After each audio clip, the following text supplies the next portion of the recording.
Croeso cynnes iawn I chi gyd. A very, very warm welcome to you to our service here in St David's Church, our service of morning worship this morning. And we hope also joining us online as well. A few people as have done so in the past. The signal's been a bit dodgy this morning with the wind and the rain, but you never know. We can but hope. It is really nice to have so many of you here today. I think we're very close to our capacity, so thank you for coming, and hopefully there'll be more with us at 11 o'clock as well. Just a couple of things to mention. This is our first service back in church after the firebreak lockdown. So just to let you know that the restrictions that came back into force last week as the firebreak ended are the same, pretty much the same as those that we were in before we went into the firebreak lockdown in terms of what we do in church. There are a few slight changes, but none which affect what we're doing here. So thank you for coming and continuing to comply with those regulations. And we are going to the very best of our ability, continue to offer as much as we can, as frequently as we can, in line with those regulations. You're probably starting to think already about Christmas. Hands up if you are. Anybody? Just a couple. I have some terrible news. Naomi put our Christmas tree up this week. I'm not joking. In fairness, it wasn't the real Christmas tree. She had a Christmas planning meeting online, so she put a Christmas tree up just behind her, over her shoulder in the video, and decorated the bit that you could see. So we've had a decorated Christmas tree in the vicarage already. Utterly disgraceful. But we do need to start to think about Christmas, and we're hoping to get some plans together for things we can do. But of course, we need to be careful and sensible with it.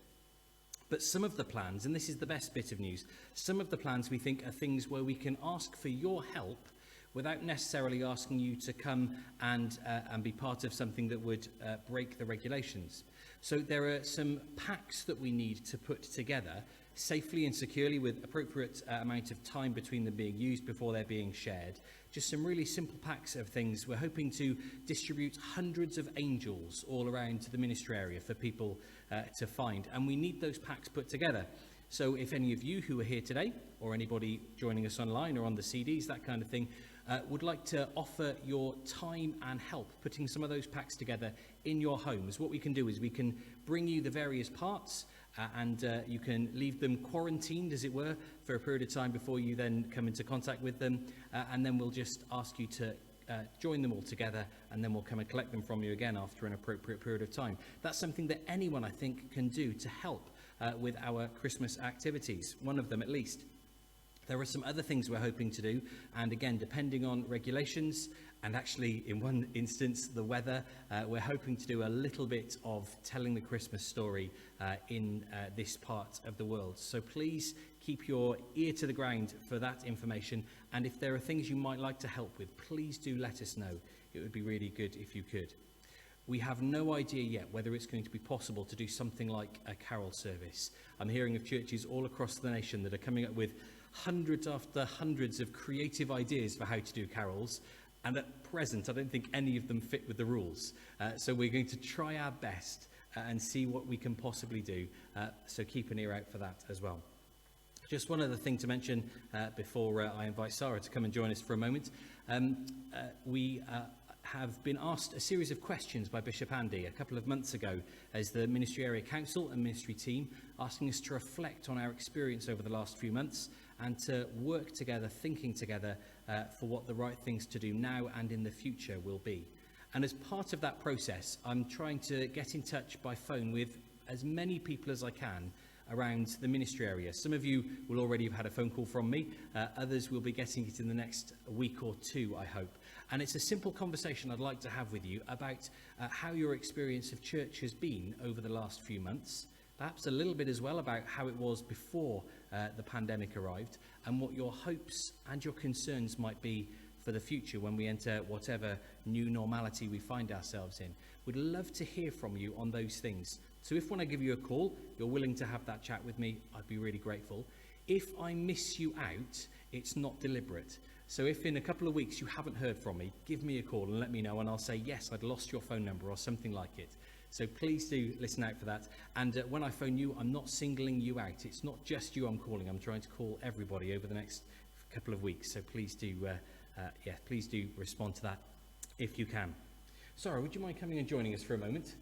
Sarah is cringing inside more than you can possibly believe, because we have some news to share with you today. It's been quite a while since this area had a curate, I think, so you may have forgotten that curates don't go on forever. And I'm delighted to share with you some news for Sarah. She has been offered a new role within the diocese to start in the new year.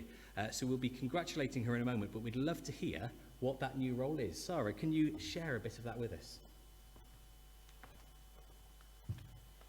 Thank you, Richard. It's really quite an exciting development. The diocese has received a huge amount of funding to set up some new evangelism streams within Bangor Diocese, concentrating around 3 particular areas. Pilgrimage is one of them, the Welsh language one is another, and some social enterprise things are another. And the Welsh language stream is about setting up a new community, a new church expression, specifically around Welsh language and young people and families and a new way of being church. And it's a very exciting venture. They're putting a lot of energy into it, and it'll be in Bethesda. So that community there will be a focus for a new expression, a new emerging of a church coming from its community and raising people up who are discerning their vocations and looking to be part of a church family. So I'm extremely honoured, and it's been a huge surprise to me to be chosen after interviews and things to be taking the lead in that. So please pray for that venture, for the whole project, and for me particularly when I move next year. I'm going to miss you all, and I'm going to stop now so I don't get quite emotional about it. Okay. She tried her hardest to stop me sharing that news, because yes, it's obviously it's really sad for us to be losing Sarah, but you can tell how exciting it is. What an exciting project she's going to be going on to. I think the plan is right, and you can just nod at me through the tears. You can nod at me. You're going to be starting the role in the new year, but only part-time. Yeah, I'm still living here. And yes, actually still living here, so part-time with us and part-time in the new role in the new year, and then around about Easter time, probably after Easter, starting full-time in the new role. So she's not disappearing quickly. She's on a bit of a bungee cord for now, and we're going to keep pulling her back. Can I ask you to congratulate Sarah? We're going to pray for her in a moment, but I think it's entirely appropriate. Let's give her a round of applause.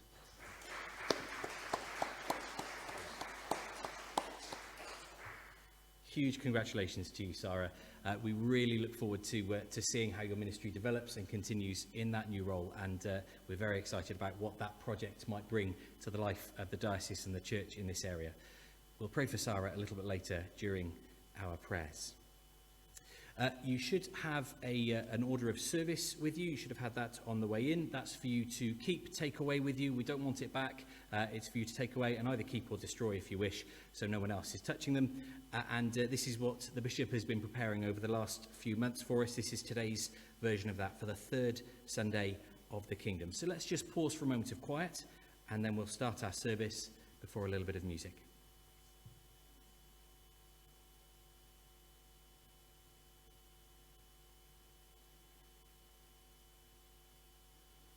As we gather, we invoke the Holy Spirit, that he might speak with us and listen in us as we worship, read, and pray.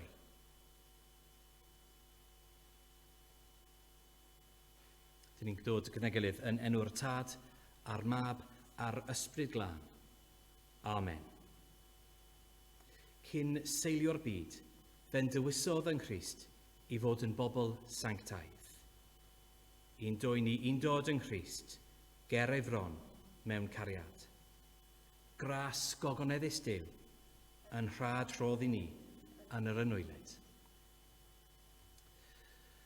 One of the things that we have all missed so much in recent months is the ability to sing together as we come together to worship, to respond to that incredible grace of God so freely given to us, and to do it in so natural a way as to sing. Well, there's a wonderful hymn that Mandy from Brincroice suggested to me this week that I wanted to share with you this morning. I'm going to try to share it online as well.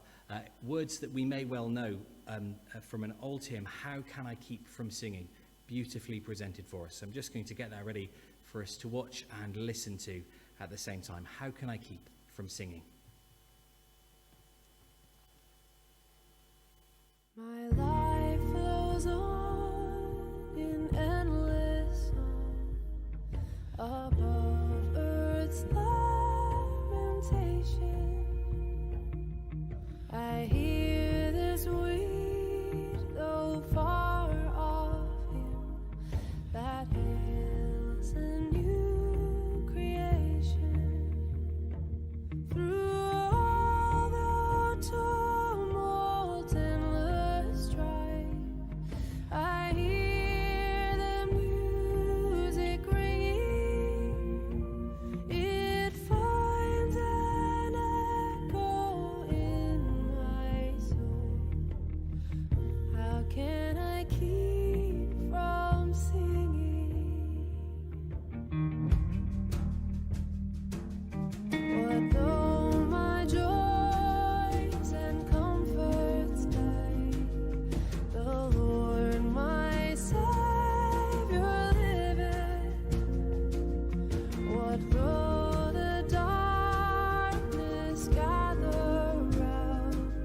Songs in the night He giveth. No storm can shake my inmost calm, while to that refuge clinging, since Christ is Lord of heaven and earth. How can I keep from singing?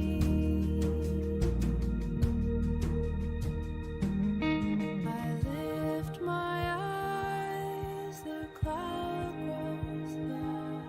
I see the blue above it, and day by day this pathway stalks, since first I learned to love it.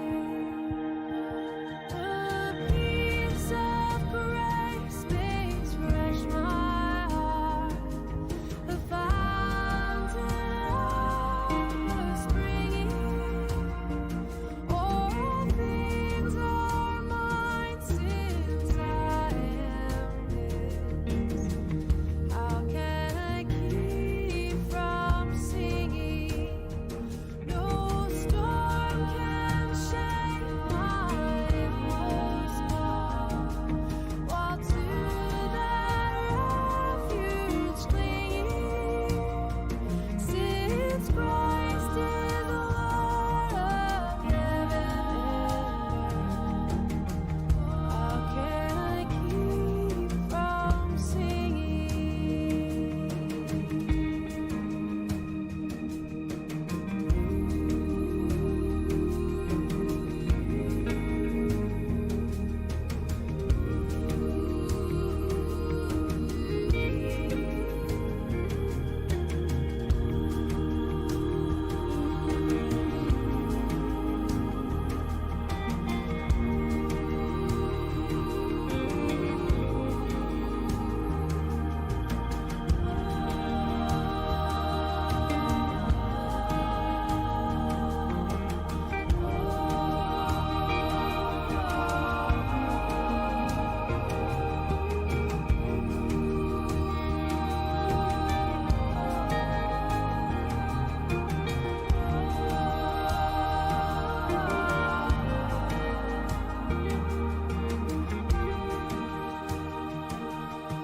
Images of the beauty of God's creation, cause praise to rise up within us, but even more so, the wonderful truth of God's grace and goodness, his love shown to us, make our hearts overflow with praise.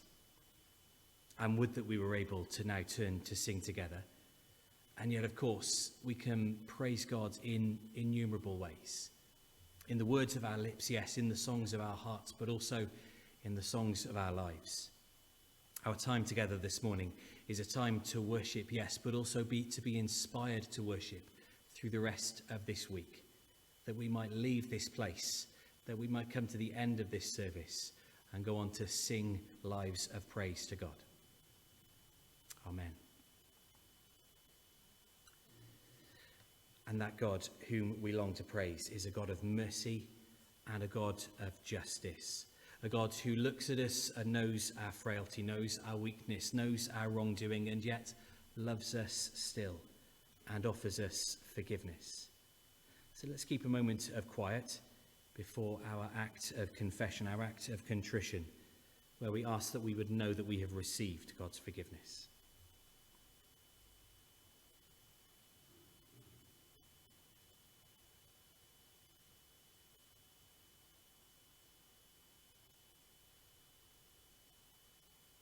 Have mercy on us, O God, for we have sinned against you.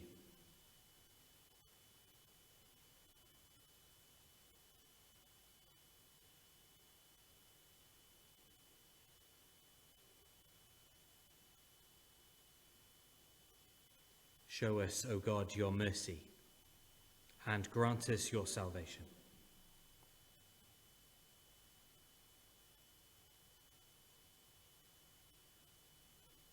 May God our Father pardon and deliver us from all our sins, and grant us the grace and power of the Holy Spirit. Amen. Amen. We're going to hear two readings from Scripture now, one from the epistles, the New Testament. Howell's going to come and read to us in Welsh. The words will be displayed to you in English on the screen, and afterwards Helen is going to come and read from Matthew's Gospel in English. The Welsh words will be there for you to see. Howell, please do come to this microphone to read to us.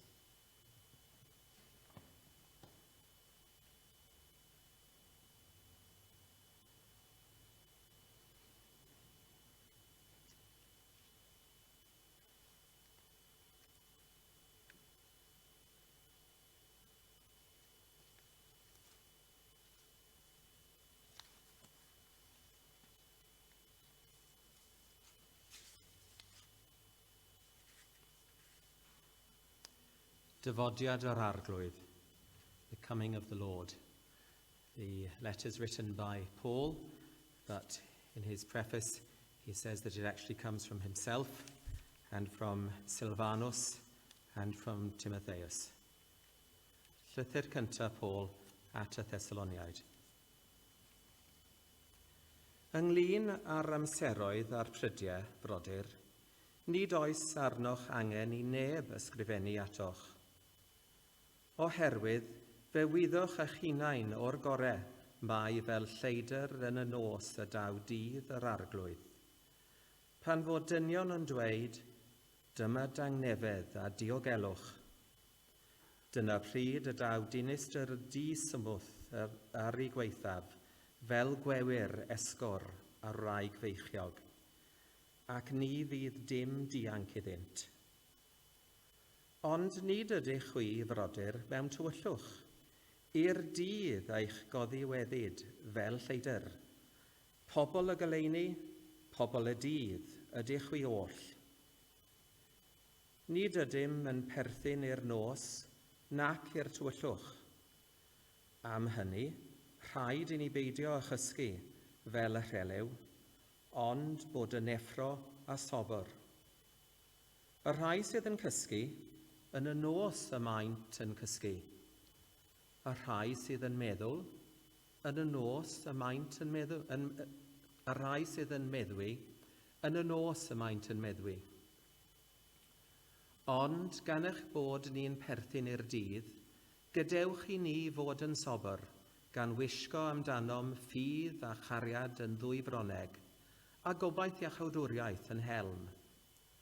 oherwydd nid iddi gofaint y bwriadodd Duw ni, ond i feddu i achawdwriaeth trwy ein harglwydd Iesu Grist, yr hwn a fu farw drosom, mwyn i ni gael byw gydag ef, pryn bynnag ai yn effro ai yn cysgu y byddwn. Am hynny, calonogwch eich gilydd ac adeiladwch bob un eich gilydd, fel yn wir yr ydych yn gwneud. Grandewch ar yr hyn y mae ysbryd yn ei ddweud wrth yr eglwys. Diolch yn fawr i Dduw.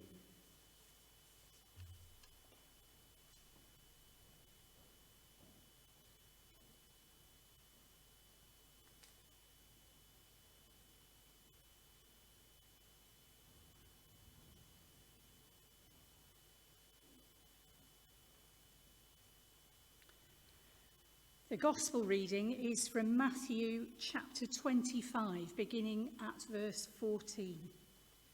Jesus has been teaching his disciples about the signs of the end of the age, when the Son of Man will come in glory.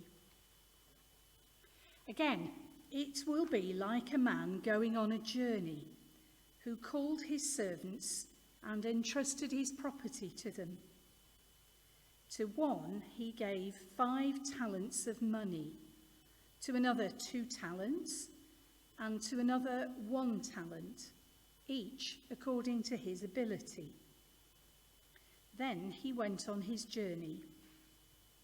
The man who had received the 5 talents went at once and put his money to work and gained 5 more. So also the one with the 2 talents gained 2 more. But the man who'd received the 1 talent went off, dug a hole in the ground, and hid his master's money. After a long time, the master of those servants returned and settled accounts with them. The man who had received the 5 talents brought the other 5. Master, he said, you entrusted me with 5 talents. See, I have gained 5 more. His master replied, well done, good and faithful servant. You have been faithful with a few things. I will put you in charge of many things. Come and share your master's happiness. The man with the 2 talents also came. Master, he said, you entrusted me with 2 talents. See, I have gained 2 more. His master replied, well done, good and faithful servant. You have been faithful with a few things. I will put you in charge of many things. Come and share your master's happiness. Then the man who had received the 1 talent came. Master, he said, I knew that you are a hard man, harvesting where you've not sown and gathering where you've not scattered seed. So I was afraid and went out and hid your talent in the ground. See, here is what belongs to you. His master replied, you wicked, lazy servant. So you knew that I harvest where I've not sown and gather where I've not scattered seed? Well then, you should have put my money on deposit with the bankers, so that when I returned, I would have received it back with interest. Take the 1 talent from him and give it to the one who has the 10 talents. For everyone who has will be given more, and he will have an abundance. Whoever does not have, even what he has will be taken from him. And throw that worthless servant outside into the darkness, where there'll be weeping and gnashing of teeth. Hear what the Spirit is saying to the church. Thanks be to God. This is the fruit of the Spirit: love, joy, peace, patience, kindness, generosity, faithfulness, gentleness, and self-control.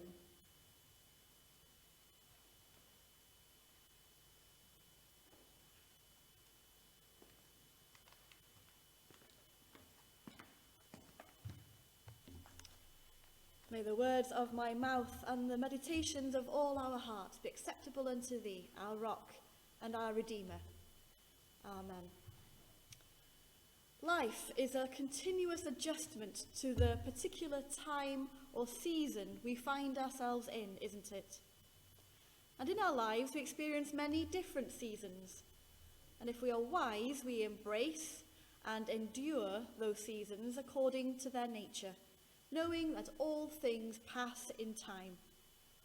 This too shall pass, say the Sufi mystics.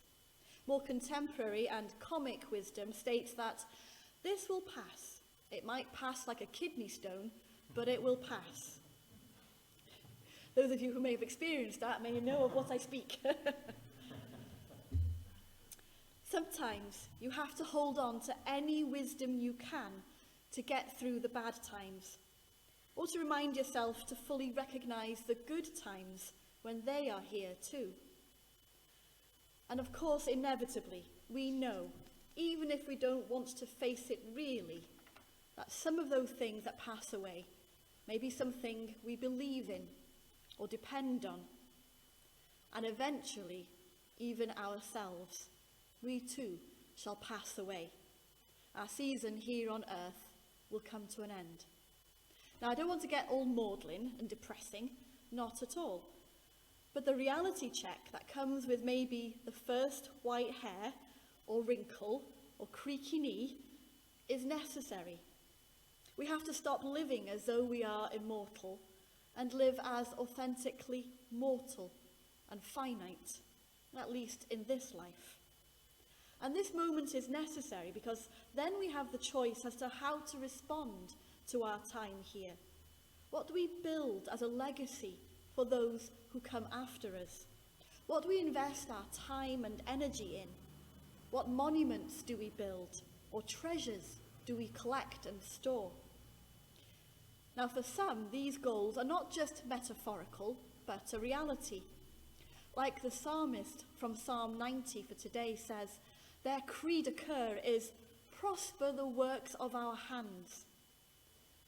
After recognising that we are swept away like grass or a dream, that in God's eternity we are just a moment in time, the response is want to leave something behind, to create a legacy, prosper the works of our hands. The world has many testimonials to that human urge to create something that shouts, I was here, I existed, I mattered. Our most historic monuments are testimony to that desire, from the tombs of the pharaohs to the tallest skyscrapers in our cities, and not forgetting the churches and cathedrals that have been built over the centuries. Witnesses in stone, not only to the communities of faith, but to those who designed and built them, those places of worship. But each one of those ordinary individuals who passed through those buildings also left a legacy and some sort of gift or burden of their lives was passed on to those who came after them, or their potential gifts were neglected and left to wither on the vine. The parable of the talents is really an apocalyptic writing. It's an end times story, showing as it does the metaphysical truth of an end time scenario. An accounting of our time spent here on earth will be made. How have we honoured the gifts entrusted to us? No matter how big or how small, how seemingly inconsequential or how important, what have we done with what has been given to us? Countless sermons have been addressed about the various reasons and lessons to be found in Jesus' words. But today I want to draw our attention to just two key words: trustworthy and afraid. When the master greets the first two slaves, he doesn't praise their resourcefulness, their business acumen, their ingenuity, their financial wizardry, or economic expertise. No, he praises their trustworthiness, or as other translations put it, their faithfulness. In contrast, the third slave's defining characteristic is not untrustworthiness or lack of faith, but fear. Master, I knew you were a harsh man, so I was afraid, and I went and hid your talent in the ground. The slaves are being judged not according to how much money they managed to make, but in their response to the burden and responsibility and challenge the master gave them. The first two demonstrated their faithfulness, their trustworthiness, by being courageous and producing more from what they had. The third was defined by his fear, and out of that fear, he buried what had been entrusted to him in the ground. He probably thought he was protecting it, safeguarding it, until the master returned, when he could present back to the master what he'd been given, untouched, unchanged, preserved. Fear can keep us from taking risks, moving forward, using the gifts we've been given or inherited. Fear can convince us that the wisest decision is to just maintain things as they are, maybe from a fear of failure. We began by reflecting on times and seasons. And of course, it's not only we as individuals who go through our different seasons, but us as a community, as a body, as a church. We have been gifted with precious resources. We've been shown the transient nature of the world, our institutions, and God's eternal perspective on all of that. And we are held accountable for what to do in the time that we have been given. Our season, here, in this place, and at this time. God understands our fear, but he calls us to put it aside and be trustworthy, faithful to him, and his desire for us to grow and change and mature. So how can we overcome our fear when it's talking loudly and persuasively, and burying our treasure in a hole in the ground seems wise and sensible and prudent? The first letter to the Thessalonians recommends putting on defensive armour for the battle. When we think that peace and security is what we're planning for, but in reality it's the frightening pains of new life being born. And we need to be prepared for a very different reality to the one we had imagined. So we are advised to be ready, to engage in the battle, and these are the protective elements of our armour: faith, love, and hope. Our armour is not to hide away in, but to enable us to go forth and act courageously in the kingdom. We may feel as though the season we're living through right now is particularly challenging, but God has equipped us for the age we find ourselves in.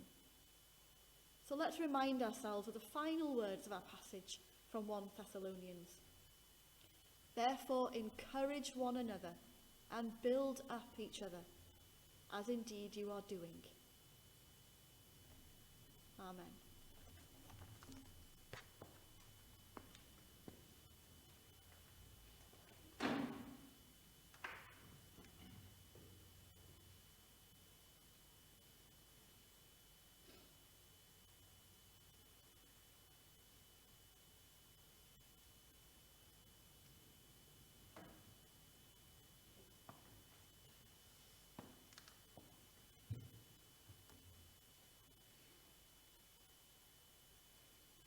Sarah, thank you so much for that encouragement right there in the middle of that for us today, but also an opportunity for us, isn't there? An opportunity for us to take on that call. Shall we turn to prayer?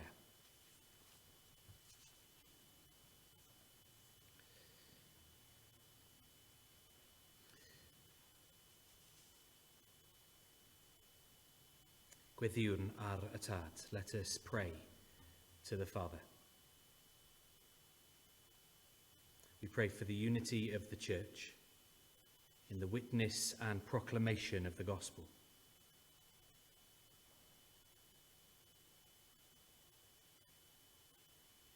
And so we pray for the way in which we live as your church in this place. All people of faith in this area, from churches and chapels, for the way we conduct ourselves, the way we show care and compassion, the way we hold out faith and love and hope.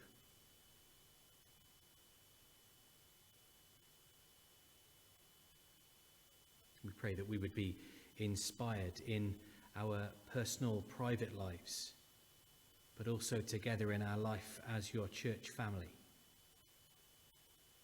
That you would give us wonderful, fresh ideas, but also steadfast resolve to do the old things as well as the new.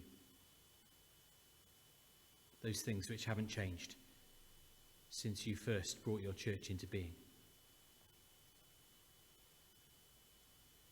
And so we pray for Sarah in the new venture that she has facing her in the new year and after Easter. We thank you for the excitement of that project, all the potential that it holds, all the creativity that is being poured into it, all the resources that have been made available to it. And we pray that you would fill Sarah by your Spirit to the very brim with everything she needs for that role.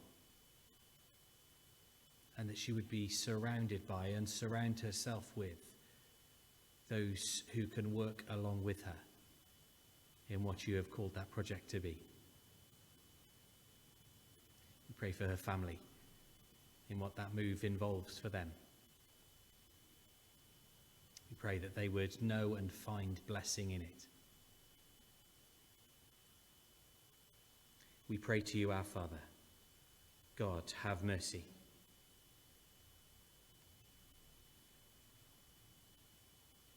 Gweddiwn am heddwch a sefydlogrwydd i'r holl bobloedd, a thros arweinwyr a cenhedloedd.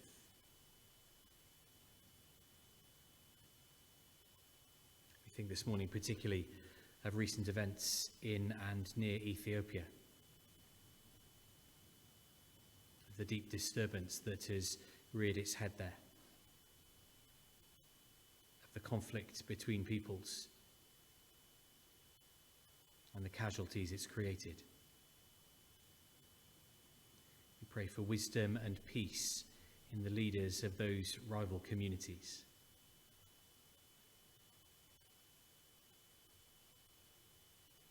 And we echo that prayer for every nation and place on this earth. We pray that there would be humility in leadership, and faithfulness.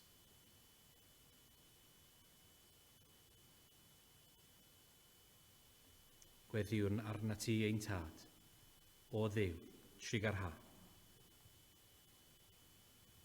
We pray for the sick and suffering and all who minister to their needs.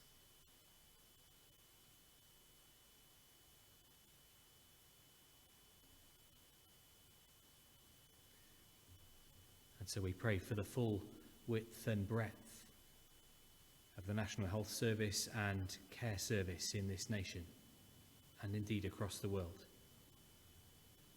For those who keep its logistics going, just as much as for those who perform intricate operations.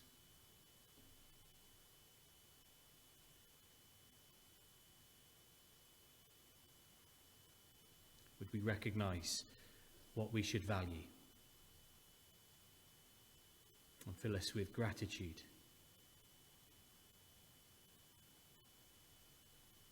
We pray to you, our Father. God, have mercy. Gweddiwn am fendith ar ein cartrefi, dros ein perthnasau a'n cyfeillion, a phawb a garwn. So we think of those who are close to us, those maybe with whom we're able still to share our day-to-day lives, but others from whom we've been separated and not been able to see for so long, but are in our hearts. We pray for the members of our community, those people we do see, but need to keep a safe distance from. Heavenly Father, would this time of separation not weaken those relationships, but indeed strengthen them? Might we recognise what is important and pour all our effort into showing love and care to all.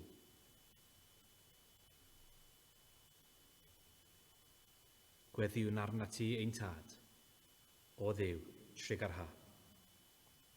And so let us commend ourselves and all for whom we pray to the mercy and protection of God, praying together. Merciful Father, accept these prayers for the sake of your Son, our Saviour, Jesus Christ. Amen.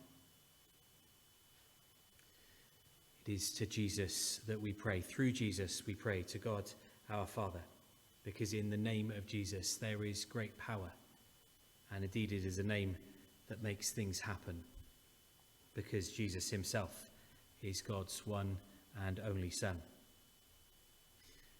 And it's a name also that brings praise up within our souls once again. And so we're going to share another piece of music now. This is something we shared a couple of weeks ago in one of our online services. I'm delighted to share it with you today. It's a relatively new song that's been written in Welsh about the name of Jesus.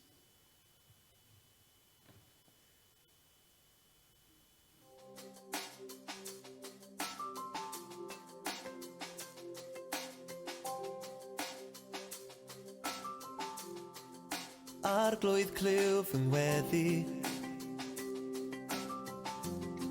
dwi yma I daddoli, dwi yma I glodfori, dy enw sanctaidd di. Ma' na bŵer yn dy enw, mae dy ysbryd yn fy ngalw, I droedio'n ddyfnach mewn i'r llanw, o dy gariad di. Arglwydd rwyt yn ffyddlon, neu di beth fy ngadael I.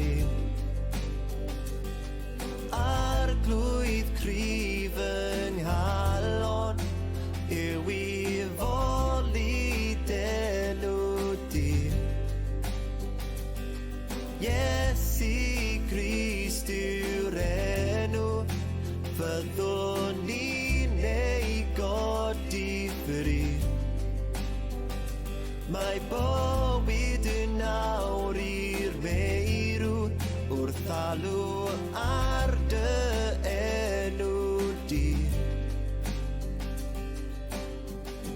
Ma' na bŵer yn dy enw, mae dy ysbryd yn fy ngalw, I droedio'n ddyfnach mewn i'r llanw, o dy gariad di.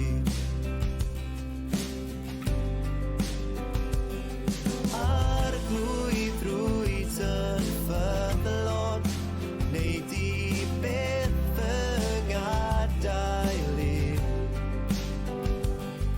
Arglwydd cryf yng nghalon, yw I foli denw di. Iesu Grist yw'r enw, fyddwn ni'n ei godi ffri. Mae bywyd yn nawr i'r meirw, wrth alw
As we draw our service to a close, we say the Lord's Prayer in the language of our choice.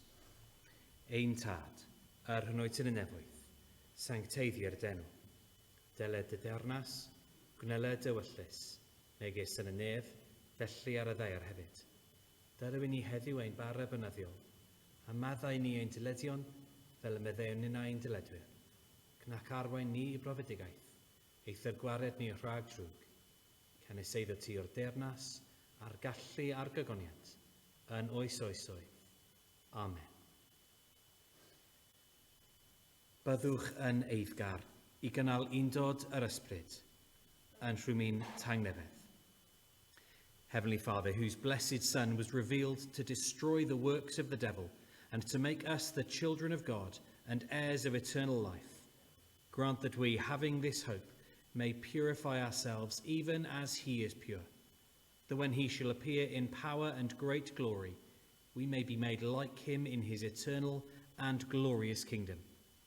Grant this for the sake of your Son, Jesus Christ, to whom with you and the Holy Spirit be the kingdom, the power and the glory, forever and ever. Amen. And so may God bless us and keep us from all evil, and bring us to everlasting life. Amen. Bless you. Thank you for joining us this morning. It's been really lovely to share this time with you. Pob ennydd i chi.